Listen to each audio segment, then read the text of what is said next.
Hello students, government college Rajgarh Churu द्वारा संचालित online क्लासों में आपका स्वागत है। आज हम बीए पार्ट थर्ड के प्रथम प्रश्न पत्र में अरस्तु के नागरिकता संबंधी विचार का अध्ययन करेंगे। अरस्तु ने अपने नागरिकता संबंधी विचार अपनी जो पुस्तक पॉलिटिक्स है उसकी तीसरी पुस्तक में राज्य और नागरिकता के संबंध में विचार प्रकट किए हैं। अरस्तु ने ये निश्चित रूप से नहीं बताया कि नागरिकता की ना तो परिभाषा दी है। उन्होंने प्रारंभ में नकारात्मक रूप से नागरिकता की व्याख्या की है कि कौन कौन लोग हैं जिनको हम नागरिक नहीं मान सकते हैं। यानी अरस्तु ने पहले कहा कि यानी जिन जिन व्यक्तियों को हम राज्य में निवास करते हुए भी नागरिक नहीं मान सकते उन नागरिकों के बारे में बताया है, उन व्यक्तियों के बारे में बताया है। जैसे अरस्तु ने बताई है कि राज्य में निवास करने मात्र से नागरिकता नहीं मिल सकती, क्योंकि राज्य में स्त्री, बच्चे, दास और विदेशी लोग भी राज्य में रहते हैं, लेकिन उन्हें हम नागरिक नहीं मानते हैं। तो इस कारण हम मान लो जो व्यक्ति राज्य में निवास कर रहा है उसको निवास के कारण ये नागरिकता नहीं मान सकते या उसे नागरिक नहीं मान सकते। दूसरा उन्होंने कहा कि अभियोग चलाने का अधिकार रखने वाले एक व्यक्ति को भी नागरिक नहीं माना जा सकता, क्योंकि ये जो अधिकार है ये संधि के द्वारा विदेशी व्यक्तियों को भी दी जा सकता है अभियोग चलाने का अधिकार। इस कारण अभियोग चलाने के अधिकार के आधार पर भी हम नागरिक नहीं मान सकते। तीसरा है कि निष्कासित व मताधिकार से वंचित व्यक्ति भी नागरिक नहीं हो सकते, यानी हम उनको भी नागरिक नहीं मान सकते। चौथा, अरस्तु ने कहा है जिसके माता पिता यानी जिस व्यक्ति के माता पिता दूसरे राज्य के नागरिक हैं उसको भी हम नागरिक नहीं मान सकते हैं, क्योंकि इसमें नागरिकता का सिद्धांत निर्धारण में कठिनाई है।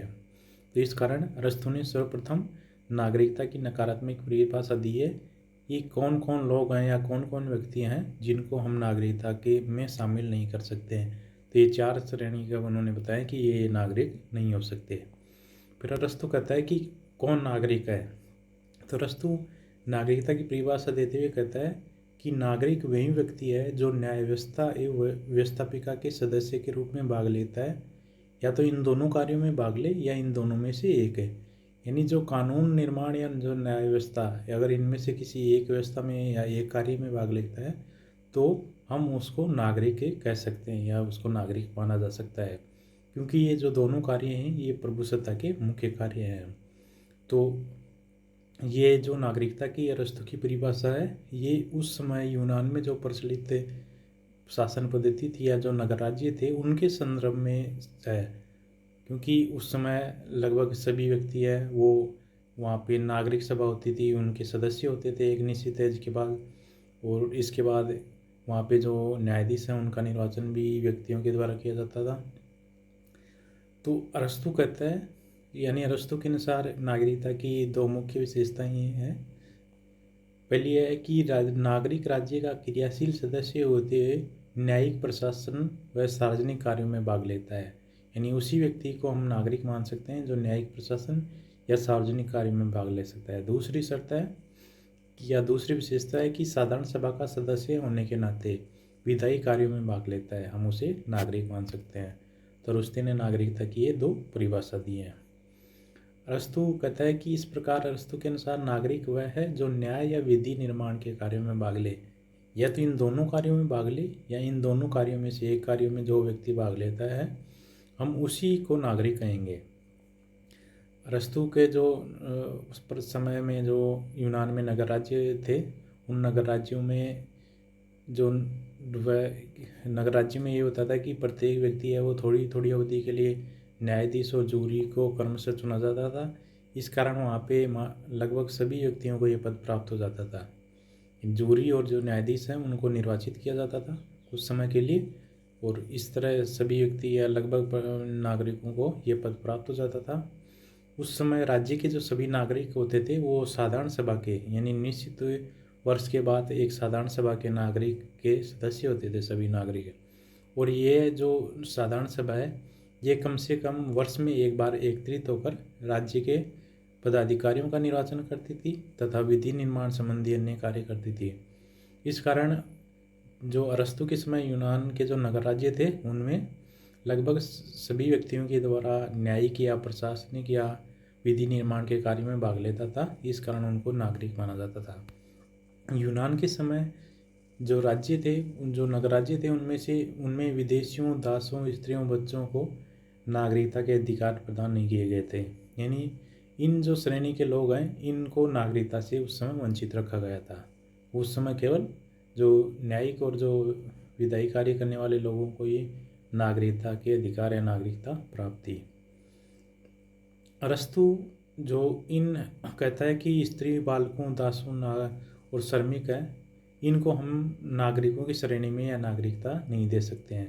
अरस्तु इसका कारण बताता है कि इन कारण है इनको नागरिकता या नागरिक नहीं मान सकते हैं।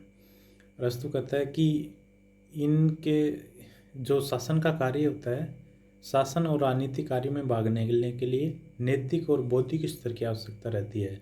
जो नैतिक और बौद्धिक स्तर इन लोगों में नहीं पाया जाता है, यानी स्त्री बालकों, दासों, श्रमिकों, इनमें ये उतना नैतिक और बौद्धिक स्तर नहीं पाया जाता है जो कि शासन के कार्यों को संपन्न कर सके। और वह कहता है कि इसके अतिरिक्त श्रमिकों और दासों के पास अवकाश नहीं होता है। अरस्तु मानता है कि नागरिकता के लिए अवकाश आवश्यक है, क्योंकि जिस व्यक्ति को अवकाश प्राप्त होता है वही अपना नैतिक और बौद्धिक उन्नति या विकास कर सकता है। तो अवकाश व्यक्ति के लिए ज़रूरी है या नागरिक के लिए अवकाश ज़रूरी है? इसके लिए आवश्यक है कि उसको आर्थिक या जो बौद्धिक आवश्यकताओं की पूर्ति के लिए जो कार्य करने पड़ते हैं, उन कार्यों से छुटकारा प्राप्त हो या मुक्ति प्राप्त हो। तो श्रमिकों और दासों को इस कारण नागरिक नहीं मान सकते, क्योंकि एक तो उनके पास ना तो बौद्धिक और नैतिक स्तर इतना उन्नत होता है कि वो ये विधि निर्माण या जो न्यायिक व्यवस्था से संबंधित जो कार्य हैं उनको संपन्न कर सके, और ना ही उनके पास इतना अवकाश होता है कि अपना वो बौद्धिक और नैतिक विकास या उन्नति कर सके, क्योंकि उनका जो समय है वो बौद्धिक और आर्थिक आवश्यकताओं की पूर्ति से संबंधित कार्यों में चला जाता है। इस कारण इन श्रेणी के जो लोग हैं उनको अरस्तु के द्वारा नागरिकता नहीं प्रदान की जाती या इनको नागरिक नहीं माना जाता, क्योंकि अरस्तु मानता है कि नागरिकता के लिए कुछ आवश्यक गुण हैं या कुछ आवश्यक शर्तें हैं, उनको पूरी करने वाले व्यक्ति को नागरिक माना जा सकता है। जैसे उनमें उच्च नैतिक बौद्धिक स्तर का आवश्यक रहता है।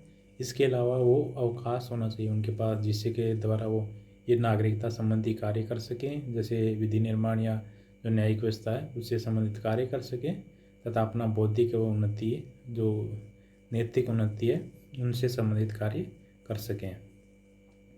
अब अरस्तु के नागरिकता संबंधी सिद्धांत की आलोचना कि क्या क्या ये कमियां हैं। अरस्तु की पहली है कि अरस्तु के नागरिकता संबंधी विचार अनुदार और अभिजाततंत्रीय हैं। ये उस समय के नगर राज्यों में लागू किए जा सकते हैं, लेकिन वर्तमान समय के जो विशाल प्रतिनिधित्वक लोकतंत्र शासन है उन राज्यों में इस प्रकार की नागरिकता संबंधी जो सिद्धांत है वो लागू नहीं किया जा सकता। दूसरी उसकी आलोचना है कि जो अरस्तु है उसका जो स्वयं का राज्य के जैविक सिद्धांत का जो सिद्धांत है उस सिद्धांत के विपरीत है ये विचार। अरस्तु की नागरिकता का विचार उसके स्वयं के जैविक सिद्धांत, जिसके अंतर्गत माना जाता है कि राज्य है वो व्यक्ति और समुदायों का कार्य उस समुदायों का संयुक्त रूप से होता है, जबकि अरस्तु इसके अंतर्गत एक जो समूह है या एक जो वर्ग है उसको नागरिकता से वंचित करके उनके कार्यों को शून्य कर देता है। तीसरा है कि अरस्तु ने श्रमिकों और दासों को नागरिकता से वंचित कर समाज के केवल उच्च वर्गों तक नागरिकता रखी है। वह बच्चों और स्त्रियों को भी नागरिक नहीं मानता है। तो ये उनका नागरिकता का जो सिद्धांत है निश्चित रूप से अप्रजातांत्रिक व अमानवीय दृष्टिकोण है, क्योंकि वह इन जो वर्गों को नागरिकता से वंचित करता है उनके कोई निश्चित कारण नहीं देता है, और उनको वर्तमान जो प्रजातांत्रिक व्यवस्था है उनमें इसको माना नहीं जा सकता। अगला है, अरस्तु ने नागरिकता की परिभाषा अत्यंत संकुचित दी है। यानी अरस्तु ने ये माना है कि जो नागरिक है उसी व्यक्ति को माना जाएगा जो प्रशासनिक या विधि निर्माण या न्यायिक व्यवस्था से संबंधित कार्य करे। अगर ऐसे व्यक्तियों को ही नागरिक माना जाएगा तो वो जो राजतंत्रात्मक या जो कुलीनतंत्रात्मक शासन व्यवस्था है उनमें कितने लोगों के द्वारा ये कार्य किए जाते हैं, और इस कारण कितने व्यक्तियों को वहाँ पे नागरिक माना जाएगा। अरस्तु ने अगला आलोचना है कि अरस्तु ने नागरिकता के जो कर्तव्य हैं उन पे अधिक बल दिए हैं, नागरिकों के जो अधिकार है उन पे कम बल दिया है, यानी उन्होंने कर्तव्य पे अधिक दिया है। अगला अरस्तु की आलोचना है कि अरस्तु ने जो नागरिकता संबंधी विचार हैं उसके कारण राज्यों में कई वर्ग बन जाएंगे, यानी इसके कारण उन्होंने जो लोग हैं उनको कई वर्गों में बांटा है, कुछ वर्गों को नागरिकता दी है, कुछ वर्गों को नागरिकता नहीं दी है, जिसके कारण राज्य में संतुलन नहीं रहेगा। इस तरह अगर मान लो अरस्तु के नागरिकता संबंधी विचार को हम मान लें तो वर्तमान जो राज्य है या जो शासन है उसमें जो नागरिकता है वो बहुत कम लोगों के पास होगी, क्योंकि ये जो अरस्तु ने ये जो शर्तें बताई हैं नागरिकता के लिए, ये कार्य बहुत कम लोगों के द्वारा किया जाता है। इस कारण नागरिकता है वो बहुत कम लोगों या बहुत कम वर्ग के पास होगी, और इस व्यवस्था में धनिक या जो वर्ग हैं उनका प्रभुत्व रहेगा, या जो उच्च वर्ग है उनका नागरिकता प्राप्त होगी, जबकि दास से श्रमिक है, स्त्री है, बच्चे हैं, उनको नागरिकता से वंचित किया जाता है, जो कि हम किसी भी प्रकार से उचित नहीं मान सकते हैं अरस्तु के सिद्धांत में, क्योंकि वो भी राज्य के वर्तमान समय में सभी व्यक्तियों को राज्य का नागरिक माना जाता है, चाहे बच्चे हो स्त्री हो, जबकि अरस्तु ने केवल कुछ निश्चित कार्य करने वाले लोगों को ही नागरिक माना है। तो ये अरस्तु के नागरिकता सिद्धांत की आलोचना है। धन्यवाद।